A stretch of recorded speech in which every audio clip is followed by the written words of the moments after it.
So what's going on, boys and girls? It's me, Ben DPB, back with a brand new episode of my Ben Meets Us. And today we've got the other Scottish sensation from the other side of Scotland. It is Mischevious Rogue. How are you, sir? I'm doing well, mate. I'm doing well. Thanks for having me. I mean, your name's a bit of a tongue twister, mate. I've struggled to say it there. I mean, Mischievous Rogue? Mischievous Rogue? How's it pronounced?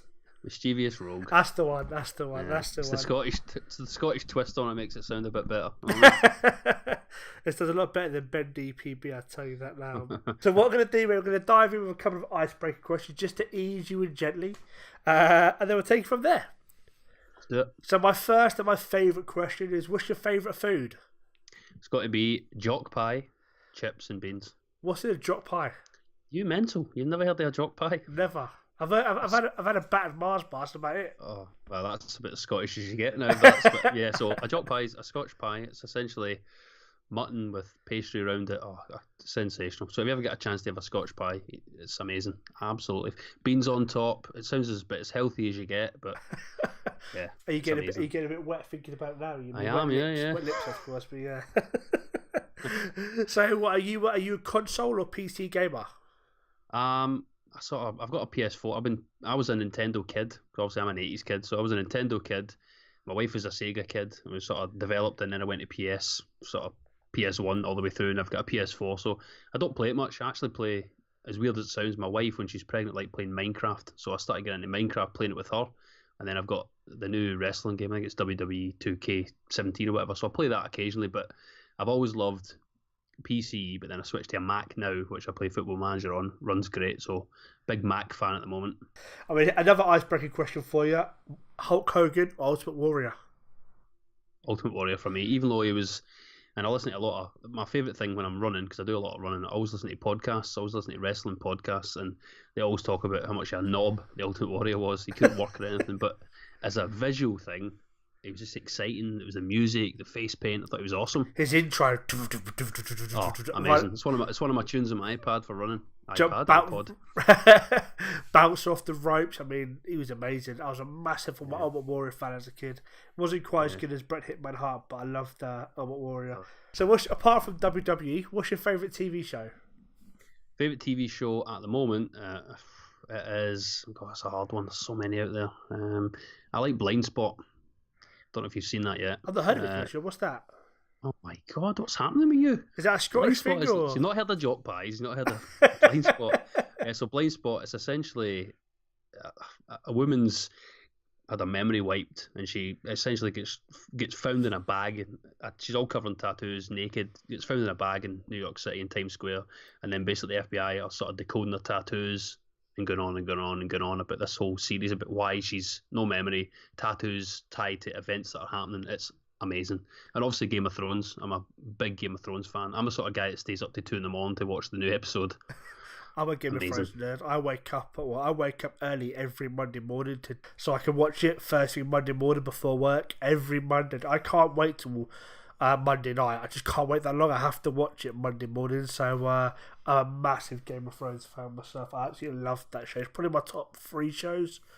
Yes, I avoid all spoilers, and if anybody talks about it at work, there's some people scrapping Game of Thrones spoilers. You're one of those, spoilers. I'm the opposite. I don't mind spoilers. I really don't mind spoilers, but don't worry, I won't spoil it for you. I'll wait to the very end of the podcast and then spoil it for you. Yeah, now I'm going to hunt you down.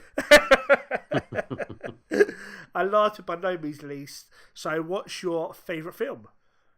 Favourite film is, and this is pure mental, please don't make this 3 for 3 of things you've never heard of, Major League with Charlie Sheen. Never heard of it. I'm joking. I've heard that one. That's the one where they've basically got a bunch of random baseball players, isn't it? It's so good. I don't know why I love it. It's so good, but it's obviously an awesome film. Charlie Sheen plays Wild Thing. It's just, I've always had this fantasy when I was a young kid of me being a football player, very young boy, and then they say my name and Wild Thing and music kicks off and I get substituted onto the park. Did you want the big black rimmed glasses like him as well? Yeah, of course. I probably wore them as a kid anyway. NHS glasses. I still do. Good drills. I get laser eye surgery, so I had to. With my job, I needed some good eyesight. So. Oh, lucky you. Yeah.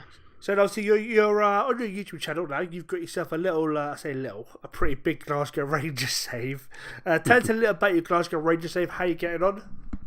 So obviously I'm a Rangers fan, but the channel essentially I'm trying to avoid. It's not really a Rangers channel because there's loads of people with Scottish football commenting they like it because I'm quite fair. I do praise Celtic. I don't hate them. My dad's a Celtic fan. I'm a Rangers fan. It's quite. I mean, I've been brought up no sectarianism, but yeah, I just started it because obviously Rangers, to Celtic's disgust, have kept all their titles even though they went bust, sort of thing.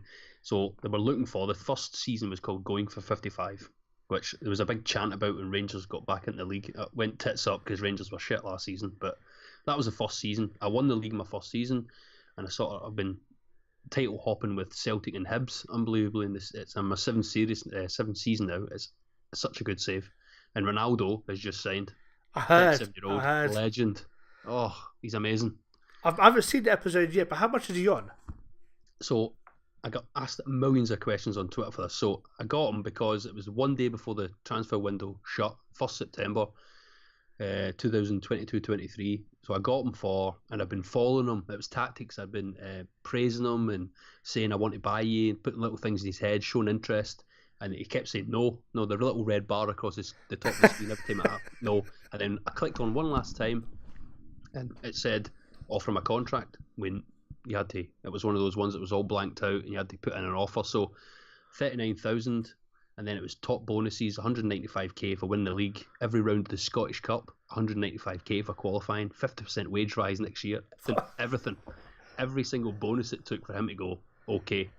So, and he came in, oh my God, having Ronaldo at Rangers at 37, it's phenomenal. How's he getting still on? Brilliant. He's great. He scored a worldie against St. Petersburg in the Champions League. He just banged in 2 goals in the last game. Oh, he must be a cracking shooter. He is, that's what I mean. So he's tutoring. I've got another guy. I've got Bartolotta on the left. Loads of good players on my team. Carlos Elena is my best player, the Barcelona B team guy. He is develops such a good player. He's my favourite player in FM ever now. Really? He develops and followed closely by Matthew Knox from Livingston, 16 years old. His stats are absolutely mince when he starts. If you go to my Rangers save and look up now, he's a beast, absolute beast.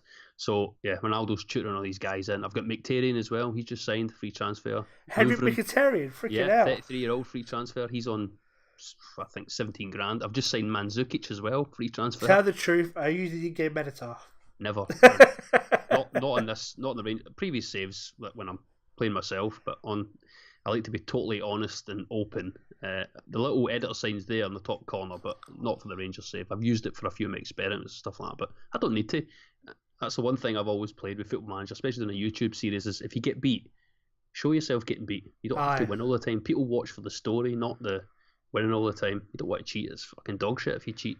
Yeah, I'm pretty for that. I just got smashed by Real Madrid in my Ajax save for that 4-0. So I'm pretty for that. So opening game of the season, I lost as well as Ajax manager, some random crap Dutch team. So I'm proof alone that I don't cheat on the channel. I get beaten by these crap. Well, Real Madrid are a crap team, but I get beaten by fucking teams. And I get so wound up when I get beat as well. Absolutely go silent for a bit. I'm just raging. I watched there's an ad on YouTube. I mentioned him last week. I mentioned him again called Gland, Gweeland. A big fan of his. He's only got like 70 subscribers, but a big fan of his already. And he had an episode the other day, or the other week, should I say, where he played Watford. And he had a proper rage moment on camera. Did you see it? Fucking because the keyboard and that. Yeah, it's so funny. I mean, I watch loads of people on YouTube. I really do, because people constantly share them. Because I felt like that when I first started. But yeah, I watch loads of people. GW and Glan, Bood, everybody. I just keep watching loads of videos for people. I don't watch every series. I just like to pick up on the newest episodes, especially when there's something with extreme rage in the title or something like that. It's so funny. I mean, as we all know, it is hard to keep up to date with people's latest episodes. I mean, I'm someone that dips in and out. You know, there's a couple of guys that I watch religiously. Loki Doke is one of them. I'm not a big fan of his MLS save, mostly because I'm not a big fan of the MLS league. But, you know, his journeyman save I was a huge fan of. Bood, I watch religiously. And G-Land is one that I watch religiously at the moment. But other than that, I just dip in and out of saves. I just don't get time. A lot of the times I'm watching while I'm on the toilet. Do you know what I mean? With my 5-minute peace and quiet from the kids. Go to the toilet for 10 minutes, bit of peace and quiet, and that's all I need. But it is hard, isn't it, to try and sit down and watch YouTube, you know, especially with wife and kids and work and creating content itself. We've all said it. It's a bit of a ball ache. I mean, we've all said before that the one thing you've got to realize that playing Football Manager on YouTube is A, you're going to play the game less, and B, you're going to watch YouTube less as well. So for a game you love, you actually play it less and watch it less, which is a bit of a ball ache. But that's the things we do for the thing we love, eh? Yeah, I mean, most people watch content on because they want to get ideas and Wonder Kids and stuff, and then you sort of fall in love with a certain channel and you go, I might want to start a channel actually. But then, yeah, that's why you watch it now. As content creators now, you watch other people who are doing good things to get some ideas, and sometimes you do fall in love with the series, but I watch a multitude of people. I want to pick up on the good ideas they're doing, faults they're making, and sort of try myself to get better and better and better. But yeah, sometimes people get me with a good experiment, and I keep coming back. So really good. I mean, obviously your name, Mischevious Rogue, where did that come from? So in my younger days, I was quite mischievous, so I thought I'd put that in there. And I was a bit of a rogue in my young days in my job as well, so it sort of meshed together. And also, my daughter is very mischievous, and she always goes rogue. So a bit of bit of a joint effort there. We both get the same personality. She's 2. I'm 36. We both act like each other. My wife hates it. No, I think me and you and our kids are getting very, very well, judging by the sound of that. But, it's like WWF in my house every single day. Well, have you the wife or you the kids? Royal Rumble, me and the kid. Oh, right, okay, just double checking that. So, I mean, at the moment you've got 1,800 subscribers. So congratulations. I mean, have you got any plans to potentially bring in face cam at all, or? No, obviously because of my job, I don't need to. I think Facecam, personally, if you're going to do it full time and you've got a personality like Loki, who's absolutely fantastic. I remember when I was had 20 subs, we were all in a big group on Twitter, and there was a chat group. It was really, really good, and it helped me get to know people. And then everybody sort of branched into their own. It became broke down at the end, as all Twitter groups do, because people want to share stuff. But Loki's that sort of guy who can pull that off. He's really, really good. And Bud's good on the camera as well, but yeah, I don't see the need. Maybe if I set a goal of 20,000 subscribers and I could go full time, which I don't need to, but I would probably bring Cam in then. But by that time, I'll probably be 65 years old. You know what I mean? The way subscribers go. We've got 800 subscribers at the moment without a face cam, so you're not doing too bad, let's be honest. Exactly. It takes for me, I prefer actually watch, apart from Loki, I actually like watching people without face cam. I like to watch the game, I like to see the stats. I like people to delve into what they're doing, how they got that tactic. I sort of more in depth. That's why we'll probably come later on in one of your questions, but one of my favourite YouTubers is one of the guys I used to work with in FM Scout is Troy. So FM Life, he does all the sort of youth development videos. Brilliant. I absolutely love him to death. His videos are fantastic. That sort of helps me. I always watch him and I go straight into my youth team. I'm like, yeah, let's build up the youth guys, whatever. So that's my favourite at the moment. I'm a big fan of FM Life as well. I mean, his guides are absolutely superb. I mean, I know he doesn't release them as often as we would like because the amount of work he puts in them, but FM Life is also my agree. He's very, very good. Yeah, you can always go back and watch them. That's the thing. Yeah, exactly. One of those things, that's just perfect content. I mean, the guy that I also watch, apart from FM Life, in regards to guys, is Busternet. Have you heard of the guy or not? He's very, very good. He's very, very good as well. I had him on last week, but been a big fan of his. I'm also a bit of a geek. I'm a patron of his as well. Big fan of his. Yeah, he's released a book and stuff, hasn't he? So yeah, he has. I mean, to get the book, all you got to do is become a patron for like $1, and you get the book free of charge. So that's pretty cool. And he says, yeah, but anyway, I'm waffling on now. Now, you started YouTube back in February, 2016. So that's 18 months ago, 14 months ago. Was there a particular reason or was there a particular motivation for you to do that? Love the game. I've been playing the game since the Championship Manager days. And I just watched a lot of content then. I was bored. A lot of tours and stuff and just watching content and a lot of YouTube videos just piqued my eye. I love the game, so I thought I could do that. So I watched a few ideas and my first videos, the FM16 videos, are shit. They are not good at all. The audio quality is poor, but as I said to a few people who've asked me for advice, you just got to keep banging them out, banging out the videos. And then I thought if I can get to FM17, having picked up, 50 subscribers, which I think when I hit FM6, I think I was on 70 subscribers when I hit FM17. So. Oh, wow, really? Yeah. So it was just, I just wanted to get videos out, make them good, to get the audio quality, but the content was there. I think the ideas were good, but I didn't know what I was doing. So, and I've kept them up there so people always go back and look at them, and you get the odd comment now and again. But I've kept them up there on purpose to show development. Plus, you need a good back catalogue. You never know. Yeah. I've got mine up there. My first ever save was with Spurs. And I watched it back the other week, and it's awful. The audio quality is so bad, and I sound like I'm half asleep. I just don't sound motivated any way, shape, or form. But I think it'd be a little bit harsh on yourself with I have watched your first series, your Lionel Messi series, Loved and it. to me, that's a fantastic idea. Just take the best player in the game in the Scottish Football League to find out how you get on having Lionel Messi there. To me, that's a great idea. For someone to be on YouTube and the first ever save is an experiment and a very good one at that, I think it's a very, very, very good idea. So the audio quality may not be good, but the idea was extremely good. Is that a save you're particularly proud of? Yeah, I mean, the idea was great. I think now, if I'd done that now at the beginning of FM18, which I might, put Messi in another team, I think that would go really well. It's because when you're unknown, you know yourself. Yeah. Something pops up and you're looking through videos and you always click on how many subscribers the guy got. It's a shame because that's what people do. It's like looking at a beautiful woman. You're going to, first thing you do is, don't care about personality. You're going to look at in YouTube terms, look at a guy subscribing and go, am I going to watch that video? It could be amazing, but it's really hard to get a break. So I think now with having the subs I've got now, push at that, I think it'll do quite well. But it's perception. I'm stealing that idea, by the way, before you do. You just revealed yourself to me. Go for it, mate. Go for it. Bit of competition. Well, it's not really competition, let's be honest, but you know.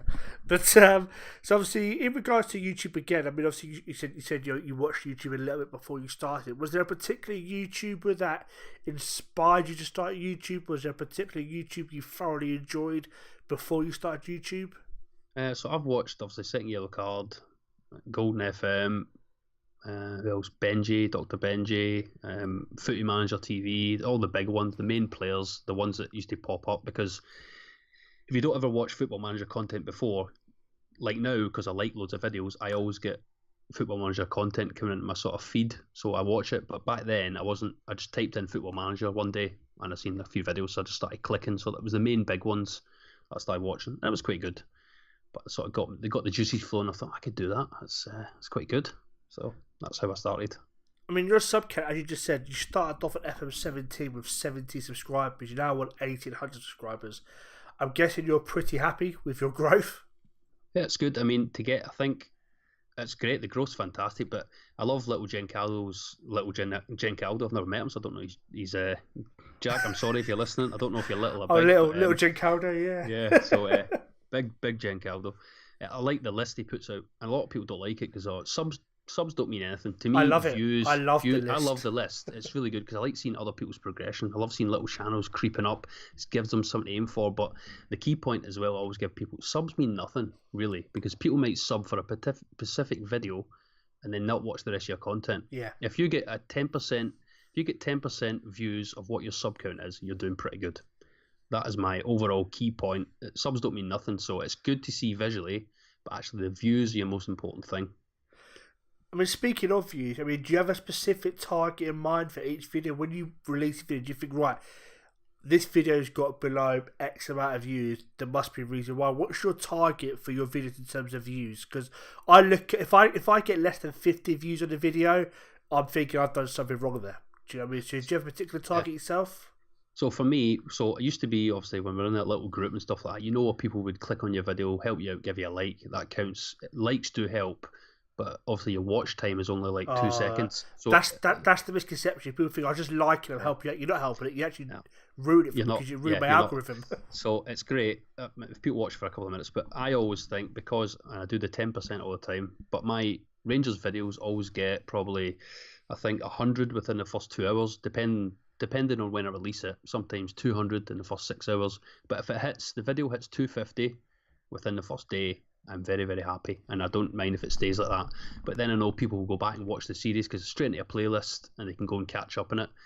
And then I'll have a little break, put an experiment out, and the experiments do quite good. The experiments usually hit 500 in the first day and above, but the Rangers save sort of 250, 300, 350. Some of them are at 600 the episodes. It's totally random, and the tags are all sort of the same. Apart from, let's say, Ronaldo's in it, I'll have 2 tags about Ronaldo. The rest are the exact same as the other Rangers episodes. So yeah, random, but happy if it hits 200, 250. That's my goal at the moment, because that's more than 10%. Why do you think your growth has been so large? Do you think it could be the fact that you're choosing Rangers, an extremely popular Scottish team? Because other than yourself, there was Dupe who did the Edinburgh City save. I watched that. Keepers with his Celtic Yeah. save. There's, I think it's Reckless Paul who's got an Aberdeen save. There's not many Scottish saves out there. So do you think maybe doing a Scottish save, not just the excellent content you create, but the fact that you did a Scottish save, do you think that maybe why your sub count has grown so fast? Possibly. I think obviously Keepers is purely Celtic. He's got loads of Celtic stuff on there, and his growth has been fantastic. For me, it's Rangers, but in all my videos, I always say I will cover all of Scottish football. So I've got quite a breadth of supporters and subs that always comment, I'm a Celtic fan, but I can't believe you're non-biased. This is such a good save. Because I get into detail on all the teams. Yeah. I always look through all the fixtures, the transfers, I want every Scottish team to do well in Europe. And one of the key taglines of this season is I'm trying to get Scottish football up to that magic 6th place, which get you 3 teams in the Champions League. Imagine Rangers, Celtic, and somebody like Queen of the South in the Champions League. That motivates me to keep going and keep supporting the Scottish teams. It's interesting. When it comes to FM18, I'm skipping forward a little bit, but I'm going to come back. When it comes to FM18, do you plan to do another sort of Scottish theme save, or? A lot of people are asking me to do the Rangers again, but I don't know. I might do it as a quick beta save, but I have got plans. The hardest save in Football Manager history for anyone to do, and I've told this a million people, if you want to have a hard FM18 save, go Queen's Park in Scotland. They are the only amateur team in the Scottish leagues. But if you go to the editor, they can never change the amateur status. So all their if they go to the Champions League and win it, will still be amateur. You cannot keep hold of players. You can't sign anybody. It is brutal. So that's one of the things possibly I'm going to try and do. That sounds fucking awful. It is horrendous. That sounds way too hard. But the thing is, with Queen's Park, they've got such a good history. They're the third behind Rangers and Celtic for most Scottish Cup wins. They played they played in 2 FA Cup finals. Back in the day, they were basically the whole Scotland team was Queen's Park. They're super famous, but they've always been amateur. And they own Hampden. They have a 50,000 seater stadium and about 20 fans turn up. I didn't know that. Yeah, so they own the ground. They've always owned Hampden, and they play in it. Absolutely brilliant. That's what I mean. So they get loads of money from if they get up the leagues and stuff. The fans come, but you can't sign anybody because they're amateur status. It's brutal. I'm not gonna lie, that sounds like an awesome save. I wouldn't want to play it, but to watch someone do that sounds really, really, especially when you get further up the league and having your best players poached from you on a consistent basis. That sounds pretty good to me, actually. That's really. Yeah, so it's interesting, and for other people out there, I've told them to try it. It's so hard. If you want a challenge, then that is the challenge. I mean, the challenge I tried, I TNS in Wales to try and get them through to the group stage of the Champions League, and for 3 years in a row, I couldn't even get out of the knockout stages. I would get to the 3rd knockout stage and get drawn against Roma 1 year, and then the other year I got drawn against like Liverpool. And I'm TNS. My players are semi-professional, a couple of professional players, and it was so hard. And because you're in Wales, you can't attract the top quality players you want to attract. No. It was impossible. So to see guys do like Dupe, and I was a big fan of Dupe's Edinburgh City save because I watched it. Yeah. So that was a great save. Yeah, it was so good. I mean, Edinburgh City, just one of those teams that were brand new in the Scottish League, and as soon as I saw that up, I watched all the episodes. Really, really good. Enjoyed that. It was good to see other Scottish YouTubers. I watched some of Keeper's stuff as well, and there's a guy called Don90. Don's a big fan of Don. Big fan of Don, yeah. So I watched his Rangers stuff for a bit, and he commented a few of my videos, so I like him. With FM18, I mean, I've got several ideas for a long-term save. One of my ideas is Aberdeen, just to try and return them to the glory days of when Sir Alex was there, the European glory, try and topple Celtic and Rangers and whatnot. That's an idea that I've got in the back of my mind for FM18. I don't mind people hearing that because I'm not one of these guys that's super secretive about what I'm going to do because it's just a game. Do you know what I mean? So yeah, you'll be in luck next season though, because obviously I don't know how much you follow Scottish football, but Aberdeen have signed some cracking players this season, and they're obviously doing really well in Europe at the moment. So Aberdeen, I think, even though I'm a Rangers fan, I still think Aberdeen will, as bad as it sounds, probably finish second again. They're really strong. They've kept their best players, apart from obviously Ryan Jack, their captain who went to Rangers, but the rest of the signings sensational. So You may have just convinced me. You may have just convinced me. worth it. You could even call it Return to Gothenburg Glory or something. So yeah, you never know. Stolen. So now, you've been on YouTube for a little while, like you have. Do you have any particular friends or colleagues or people that you go to for advice? Advice used to be in the little chat group. It's where me, Bud, and Loki, and everybody used to be. Jen Calder was in there. I think everybody that is on YouTube now was in this group. It must have been about 50 people in it. It was massive. And we all chatting stuff like that. But then I became a member of FM Scout, which was great. That also boosted my sub count because there's loads of experiments. Yeah, so Bud, Loki, I talked to, comment and stuff like that. And I used to a lot, not as much now because I'm getting more confident. But back in the early days, I did. Jen Caldo, I talked to him in the FM Scout quite a lot. He's really good at experiments. I always watch his videos and especially his taglines. And obviously, he was on your podcast, wasn't he, Jen Caldo? He was, and he was a fantastic guest. He was very good. So that episode was really, really good. It was interesting to listen to what he does, Matt. But so Bud, I think, is quite a good content sharer on Twitter and stuff like that. So by him liking everything, sharing everything, it gets me to see things that I might not know, the guys, and just sort of click on it and watch their stuff, and then we chat. FM Scout was really good for that, and it's good that people are getting a shot to show videos and do stuff on there as they keep rotating. But it just became too much of a time-consuming thing for me to try to put your own content, do my job, look after my daughter. So that's why I left and let someone else jump in my spot. But FM Scout team, always there for advice. Really, really good guys. This can sound patronising, it's not meant to be to him, but I feel sorry for Boo. He gets a lot of shit in the YouTube community, and I've never seen him be anything but a fucking gentleman. You know, I think it's just because he's not afraid to speak his mind. I talk to him all the time. You know, WhatsApp and on Facebook and Twitter. I talk to him all the time. He's a proper sound bloke. But for some reason, there's just some people out there that don't like him, and I don't know why. Maybe I've missed something, but to me, he's a proper sound bloke, and he's always promoting other people.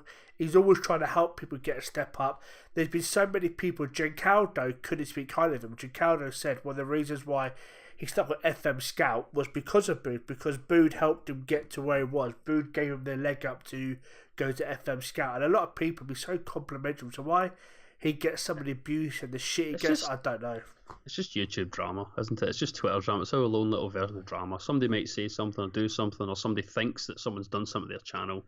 Big thing about the dislikes at the moment. I pay no attention to it, and I like so I've not had a bad word to say to anybody. I do like, some people are on one divide and the other divide. I'm friends with them both. You're very low key, aren't you? Yeah, exactly. I don't need to spout rubbish and stuff like that. Obviously, you know what I do for a job, so it's sort of, I'm old and bold, and I don't take any of that sort of shit on Twitter and stuff like that. I just sit back, watch it happen. Hopefully, people make up and get on with it. But sometimes the FM community does get a bad name because people, it could be jealousy, it could be just people angry, or people have said that this person's done this. But it's like school sometimes. The worst thing you can do with these guys is even interact with them. That's all they're after. That's what Loki said. Yeah. That's what Loki said. Loki says, he said, just ignore them and they'll go away. When you start talking about them, they're going to get what they want, a reaction. You mentioned a couple of names already, back guys you watch, the Don, etc. You know, if you had to name, say 3 or 4 guys that you watch on a semi-regular basis, you know, who could you recommend for me? GW. Yeah. Do you know him? Big GW, big fan of GW. Him and his birthday suit, big fan of that. Yeah.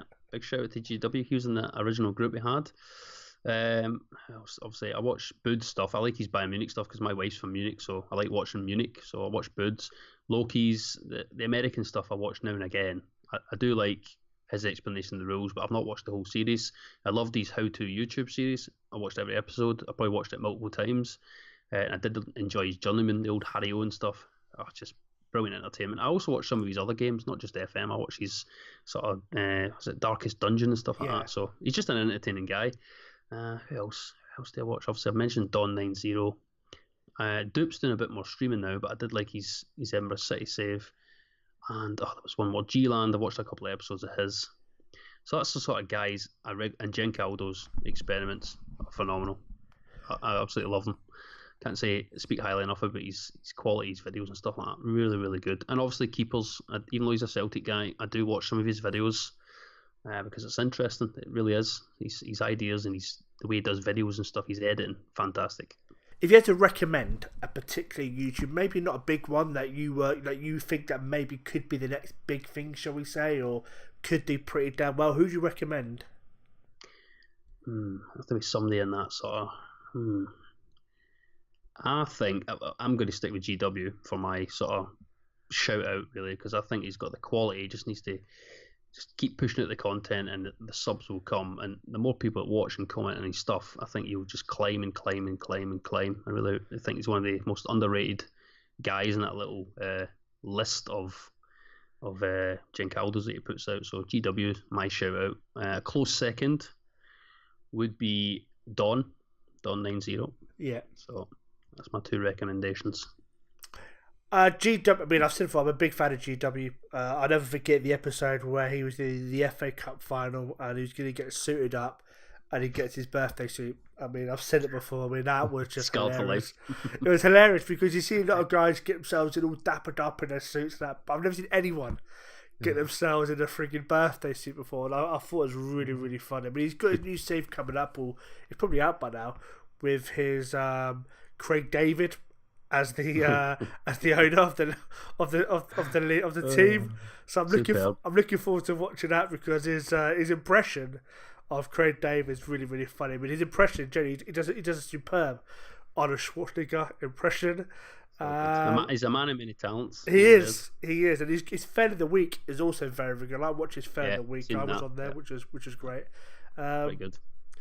But obviously, in regards to look at yourself as a YouTube content creator, what would you say your good and your bad points are? I'll start with my bad points. So I've always been very upfront in my work and life. Bad points, I always try and say them out loud to yourself and then fix them, or say them to other people, or get people to tell you face to face. Slate a mate is a big thing in my my job. People tell you to your face that you're rubbish at this, that, and this. Go and fix it. So for me, my videos are not the sexiest. They're not. It's just a straight. I'm a very big fan of simple editing. So I record my video. I do a little bit of intro at the beginning. I record the sort of stats and stuff. I'll record the game. I'll pause, do all the in-game admin, and then I basically have two games and a save. And it's sort of, to someone who's used to the sexiness of Dr. Benji or Loki, watching my channel can probably seem a little bit bland until you watch a few episodes and see my personality. So if I was to spice it up for FM18, that'd be one thing. So quite bland, I would say, bland-ish editing skills.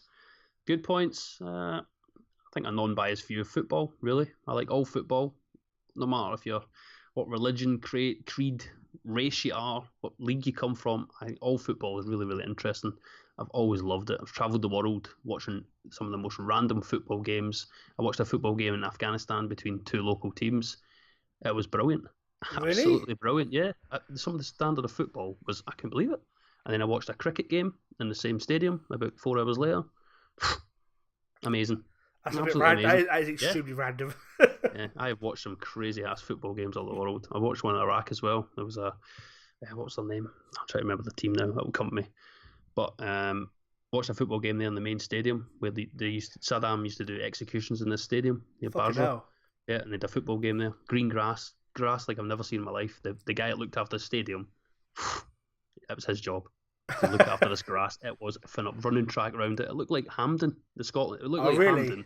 Yeah, just apart from it, all red seats and sort of a yellow interior. It was such a good stadium. Bullet holes on the outside, but they had a football game there. It was 4 each. The goalkeeper gets sent off. Oh my god! You know, it's a good game when the keeper gets sent off, didn't you? Exactly. Carnage. Striker went in. It was 4-0 at that point. Goalie gets sent off, 4 each. What a game! There's about 12 there with I think about 40 Iraqis. Amazing. So, in regards, I keep saying in regards. So if you had to give, let's just try again.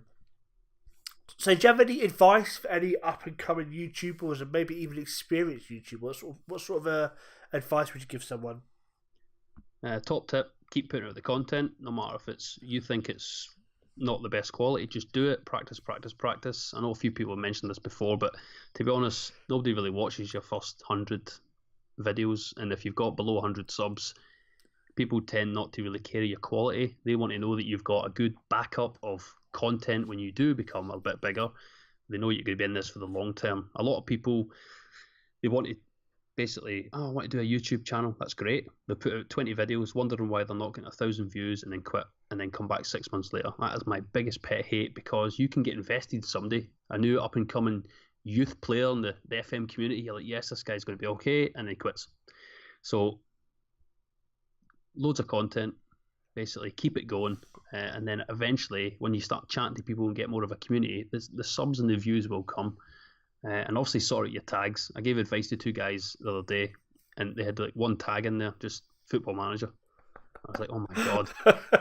I gave him a big bit of advice, told him to go and watch Loki Doki's video. But it's just little things like that. You learn as you go along, because you don't know yourself. You pick up watching people's videos. You don't just Google Football Manager. You look at other things, how to grow your YouTube channel, and it all helps. But that's it. Content, constantly. Be consistent as well. Do you have an upload schedule yourself? No, I'm talking about consistency myself, but I'm a pure dog's arse when it comes to obviously, consistency to me could just be uploading 2 or 3 videos a week. I don't mean like as in, but do you have an upload schedule? Some guys go, I'm going to upload 3 or 4 videos a week. Do you have a sort of frame of mind for yourself? That puts too much pressure on myself, because I'm a part-timer. Yeah. I'm like the veteran now, the veteran guy who's coming to the end of his football career, the Del Pieros of the world. You're like Ronaldo at Rangers. Yeah, I only play when I want to. So yeah, I like to, if I could get a video every day, I would. But I like to do at the moment, so every second day, and just see how it goes. And then if I'm feeling good, then I've pumped out a few videos and I'll put them up. But I'm going to Germany on Wednesday for 2 weeks, so I'll have to record my new series, which we'll talk about in a minute. 4 short series, and I'll pump that out over the 2 weeks I'm away with a couple of Rangers videos thrown in, so that'll cover it. But there's no point putting out loads of content at the stage of the campaign, because the game's dying away and views are dropping, subs are dropping, so people are losing interest. Yeah. So tell us about your new series then. So obviously the Rangers series will continue until I either get sacked or FM18 starts, but so I've got a short series. I've already shared the picture on Twitter, but it's Scottish Youth at Barcelona. It's a 4-part mini-series. It's just 1 season at the moment to see how it's well received. But essentially I've took, I think, 14 of the best Scottish players from 16 to 20, transferred them to Barcelona, and I want to see if the best Scottish youth players develop quicker at Barcelona than they would at the normal clubs. So I know after 7 seasons, for instance, Matthew Knox at Rangers, the 16-year-old, started at Livingston, turns out brilliant. Robbie McCrory, one of the best Scottish goalkeepers in the game, is an 18-year-old at Rangers. It takes years to develop. If I put them at Barcelona, all the facilities there, tutoring off Messi, etc., Ter Stegen, Rafinha, Neymar, and then give them game time as 16, 17-year-olds. Obviously, Barcelona will lose, and they have been doing it. It's been brutal. But giving these guys game time in the Barcelona B team just to see them develop. So I'll do 1 season of that, 4 episodes. I'll then skip a season, send them all on loan, and then we'll do season 2, will actually be season 3 in the game, just to see the development. So I think this will be something interesting to grab everybody's interest at the end of the sort of Football Manager life cycle. But it's been going good so far. I've done 3 episodes, and once I get to the 4th, I'll start releasing it in a week's time, I think. But I do love a good experiment, so I'm looking forward to that. It's so fun. Some of these players, the stats are all just like 5s and 6s, and then they're playing up front for Barcelona, like with Neymar. It's mental. Now, you blew my mind a minute ago. You said you were a Rangers fan, but your dad's a Celtic fan. I mean, how the fuck did that happen? In Scotland, it depends on the area you grow up. Yeah. So where I live is pretty much Protestant, and you're almost expected to become a Rangers fan. My dad grew up in a slightly different area, and it was a Celtic area, and my mother didn't want to live there, essentially, so he moved to my town, and then that was it. But that was in the days where Rangers were winning everything, and it was all Rangers. Loads of Celtic fans Celtic were coming 3rd, 4th, 2nd. It wasn't until, so my dad was very very grumpy for years. It's not until Celtic started winning the league, stopped 10 in a row, they started coming to their shell. Fergus McCann put loads of money into the club, that my dad's been very vocal. And since Rangers get relegated, my life has been a living hell, non-stop. No sectarianism, because me and my dad are not like that, but the abuse and phone calls, if Rangers get a goal scored against them, you can imagine how I felt when Rangers got knocked out of Europe. A team of plumbers and geeks. Ugh, so annoying. I mean, you spoke about sectarianism. Is that something you've ever experienced going to the games? Of course. I mean, if you've ever been to, well, you've obviously never been to a Rangers Celtic I game. haven't. No, I haven't. I would love to. Depends where you go. If you're a small minority of Rangers fans that go to Celtic Park, it can be quite intimidating. But I always take it for what it is. It's an atmosphere. As long as you don't get caught in the stuff before and after, it's okay. The songs that get sung sometimes, I'm not a big fan of. That's both sets of fans. Rangers fans obviously shouldn't sing about Catholics because there is Catholic Rangers fans, and Celtic fans shouldn't sing about the IRA, terrorism, etc., etc. It ruins a good. So it's a small minority of fans ruin it sometimes for everybody. But at school, loads of sectarianism, and you sort of, if your fathers are doing it, your kids are going to do it. Loads of orange walks and stuff like that with Protestants, and loads of Catholic sort of fighting and stuff like that in the street. It was brutal when I was growing up. It really was. It was horrible, and I'm glad it's calmed down a bit now. But it happens all the time in Scotland, and you've probably seen there. I don't know if you've seen the stuff with Celtic down in Sunderland today. Yeah, it was Tommy Robertson in that, yeah. Yeah, so that's daft. That's stirring stuff up, and him wearing the Rangers top, that's just inciting people. Celtic fans shouldn't have took the bait. It happens. It happens to Rangers fans as well, not just Celtic. It just gives Scottish football a really bad name, because if you're a Rangers fan and you're a Catholic and you're English, you live in England, religion doesn't matter. Religion only matters in Scotland. It's a pain in the arse. Talking about Alan McCoy, my hero, absolutely love him, even though he didn't do a good job as manager, but he was the one player, no matter what team I played for, and all the championship managers, I would always sign him. So if I went Barcelona, Alan McCoy would be signed. He played for every team I ever had. Mine was always Vincent Enyema. Don't know if you've ever heard of the guy. I mean, I remember when he used to play for a random Turkish team, and he used to sign for like £500,000, and up until about FM 16, every single save, because now he's at Lille in France, it costs about £40 million to sign him. I can never afford him. Yeah. But Vincent Enyema was the one player I've signed for about 10 years, every single game I played. I used to always sign Company and Vandenborg when they were really, really young. They were like wonder kids. Now Vandenborg's dog shit, and Company's obviously Vandenborg's a right back was insane, wasn't he? Absolutely insane. So Rangers had quite a spectacular fall from grace, if you're a Celtic fan, shall we say. So you had a bit of a fall from grace due to some dodgy dealings by the owners. This is going to sound really weird, but did that fall from grace in some way please you because you got rid of the bad elements at the club? I know it sounds really weird to say, but with you falling down to League Two, it meant that you got some new owners in. It meant that the dodgy bastards you had were gone. So, as weird as it may sound, did that fall from grace in some way sort of please you, or was it just completely heartbreaking? No, it's heartbreaking. I think 99% of Rangers fans were heartbroken. Obviously, Celtic fans are overjoyed. There's been loads of stuff about, obviously, Rangers died, blah, blah, blah. I'm not going to get into that because there've just been too many arguments with people reading the comments. But, yeah, Rangers, it was their own fault. Doing things with tax and stuff like that, and being assholes and having owners selling the club for £1. And then when they went down and they got the new owners and stuff like that, it got from bad to worse. They scraped and struggled against plumbers and part-timers till we got back to the Premier League, and finally sort of Dave King. And people still don't trust him, but it seems we were getting that way, getting back to where we are. Rangers spent money now, about £9.6 million this season on transfers.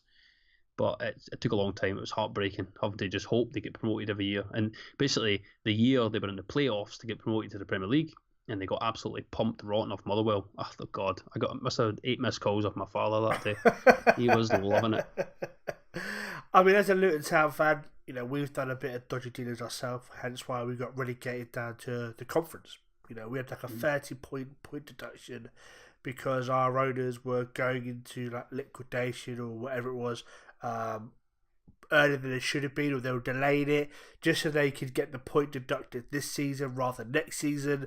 We were being a bit dodgy, and we had a point deducted off us. So I've been where Rangers have been now. Obviously, Luton haven't got the history that Rangers have, of course, but I've been from the Championship down to League Two in the space of 3-4 years. Down to the conference in 3 or 4 years, and we were then in the conference for 6 years. We couldn't get out of the conference. We just couldn't get out of it.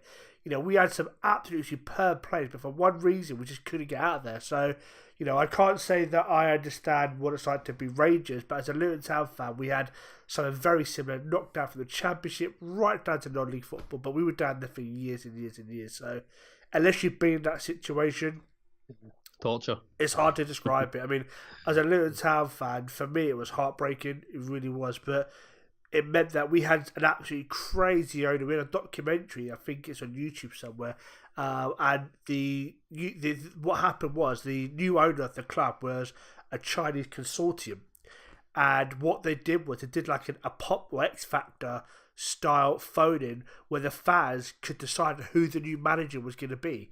So the fans would phone into the club and they'd vote on who the next manager was going to be, and yet the managers all turn up on the day and waited to get told you were going to be the new manager. It's a joke. It's an absolute joke. Do you know what I mean? That's why when we got knocked down, I was like, well, thank fuck, because we've now got rid of this absolute clown of a manager, of an owner who's got no idea of what he's doing. There were so many different things that were going on at the club. You know, they wanted to put a racing track around the pitch so we could have like Formula One go on at the fucking stadium and stuff. Do you know what I mean? It was stupid. It was absolutely ridiculous. So that's why I asked. Sorry? Who's the manager now? And imagine that we've got Big Snowball, Susan Boyle. So that's why I asked, but, you know, was there a bit of relief getting renegade? Because for me, there was a little bit of relief because it meant the absolute nutcase owners that we had were gone. That's why one of the things that I was quite happy to see. It meant we had Nick Owen come in, you know, with Gary Sweet, and those guys turned the club around. Do you know what I mean? So I know it sounded like a weird question. There was a logic to my madness. Yeah. Understood. And Subo still doing well as the manager? She was deep, but she got sacked last season. Cranky's up front. Good old all over it. So, now, obviously, there's been talks for many, many years about Mike Ashley, you know, coming over to Rangers. What's your views on that? Thank God. I think now his shares have been sold, so I think he's gone. And the retail deal, which he had us by the balls for 7 years, that runs till next season. And once that's done, Rangers can then negotiate with other people, but Sports Direct still get a hand. They can still say, okay, we will offer you this. So they still get a hand. So next year, it's back to normal for Rangers, thank God. So he's definitely gone for good now, is he? Yeah. Ah, right, I wasn't aware of that. I wasn't aware of that. Sold his shares, thank fuck. Absolute maniac. maniac. I know for years he wanted to own Rangers and he wanted to own Rangers outright. I hate him. I absolutely hate his guts. I know how the Newcastle fans feel. He's a poisonous little bam-pot. I still like him. I don't understand how he's been allowed to stay in the game. When we hear about the dodgy deals he's had working for Sports Direct with his 0-hour contracts and the way people have been treated, how he passed the fitted persons test, I mean, is a joke. I mean, the fitted proper persons test for footballership is a joke anyway, but how you managed to get in there and stay in there, I've got no fucking idea. Mental. Absolutely mental. Last season, you guys, in my opinion, done pretty well. You finished third. You know, I know it was your first year or your second year back in the Premiership. Yeah, basically, people had too big expectations. I was happy, and I always said so. I think it's good. I think third is good. You're in Europe, you know, so it's a good start. I mean, bear in mind you were from League Two back up to the Premiership. I mean, was you happy then? Yeah. Oh, I was so happy when they got promoted, and to finish third. I think that was a big relief to get European football, even though we got knocked out in the first round. It was good to be back in European football. That's it. It's good to be back, and hopefully we can do something next season. My ideal dream next season would be a strong second place finish and to beat Celtic just once, because it's been absolute torture last season, getting destroyed every game. I mean, you recently had, about a year ago, Joey Barton rock up in a fucking surprise move to Rangers, and it didn't go particularly well for him. Do you have any inside knowledge as to what happened, or do you hear any rumours as to what happened with him? Because there was always this big hush about what happened while he was there. So basically, obviously, he came up here. He was Championship Player of the Year or something, wasn't he? He was Player of the Year for QPR or something, and he came up with a big reputation. The worst thing he did was say that he's bigger than Scottish football, he's going to run the show, and Celtic, basically bigging himself up. If I was a Celtic manager, and I think they did, they would have printed those quotes and put it on the dressing room wall, because him against Celtic in the first game, it hardly even touched the ball. So I think his confidence was knocked. He found out that Scottish football, playing against Celtic especially, and Aberdeen and Hearts, is not as easy as he thought. And the fact that he was in a poor Rangers team, so yeah, he was dog toffee, he was mince. And the fact he was betting on games as well, and that's how he's been suspended. Yeah, so the Rangers fans quickly wanted to see the back of him. It was a good idea to start with, and it all seemed good, but he got found out too easy, and way back down to Burnley. So good riddance. And we heard from keepers, and I agree with keepers. Scottish football gets a bad press about the standard of football up there. I mean, if anybody actually watches it, the football is nowhere near as bad as it's made out to be. We hear Pat Nevin talk on a freaking weekly basis about people need to give Scottish football a chance and not be so dismissive of the Scottish Premier League. Do you feel the Scottish Premier League gets a bad press? It does. I mean, you see it all the time. If like Rangers just beat Watford in a friendly there, I mean, the Watford fans are like, what? Pure devastated they lost to Rangers as if it was losing to Nuneaton Town or Subo and Luton. But, I mean, so yeah, people hold Scotland. It's not until Celtic constantly qualify for the Champions League and win a few games that Scottish football will be back, and then Aberdeen doing well in Europe. It just needs that little bit. But there's some really, really good players in Motherwell and Aberdeen and stuff like that, and Hearts. It gets a bad press, definitely, because they always sign players from Scotland. They always go down to England, and 90% of the time they do quite well. So it can't be that bad. Now, you spoke earlier about you guys spending a massive £9.6 million on transfers this season. I mean, first of all, who have you signed? And second of all, what's your hopes for this season coming? So, hopes, strong second place, beat Celtic maybe once, a decent performance at Ibrox, and just the team showing a lot more effort. So, having watched the friendlies, Rangers played really well against Marseille. They've signed a player called Candy. It sounds like the Rock's catchphrase, Candy Ass. They've signed a few Portuguese and Mexican players. They look the business, I think. They need to come out of their shell a little bit more. But Herrera, big good-looking striker. He reminds me of Dado Pozo. Young Morelos, who is a sort of Colombian boy signed from Finland. He scored 30 goals last season. He's used to playing in cold weather. He reminds me of Nacho Novo. But Candy Ass in the right wing, now they've got rid of Barry Mackay. And sort of big Bruno Alves and Cardoso, the two Portuguese. Alves just played there in the Federations Cup. He's got 95 caps. Leader, 35-year-old. He bossed the game against Marseille. I think Rangers are really looking good. And the fact that they've added Carlos Pena in midfield, if you check him out in Football Manager 17, he's an absolute beast. I've seen him. He's very good. He's very good. Yeah. So he's in midfield. Ryan Jack, the Aberdeen captain, came in. He's showed up in midfield. And the last signing we just got, Graham Dorrans. He's absolutely gleaming. He's obviously played Premier League football. The West Brom player? Yeah. I didn't know that. Same for Rangers. Same for Rangers. And they've got their eyes on two more players. Jamie Walker from Hearts, who's a really, really good player. And I can't remember the other one now. I think Kenny McLean from Aberdeen. So I had no idea you signed Graham Dorrans from West Brom. That's a very good signing. And he performed really well against Watford and Marseille. Rangers are playing Sheffield Wednesday and Sunday. So probably the time this goes out will pass. But Rangers are taking 10,000 fans down to Sheffield. Oh, wow. Unbelievable, yeah. I mean, speaking of strikers, a name just popped into my head. I can't believe none of us mentioned him. Marco Negri. Oh, my God, legend. Follow him on Twitter. He's brilliant. If you didn't know Marco Negri, fans, you've missed out on 90s football. This guy was an absolute scoring sensation for Rangers back in the day. Did he score like 40 goals in one season or something stupid like 36. that? 36 goals. Before Christmas. I remember it vividly. By injury. Yeah. I was never the same after that, wasn't he? Never the same after that. He was playing squash with Sergio Perini and he got hit in the eye with a ball.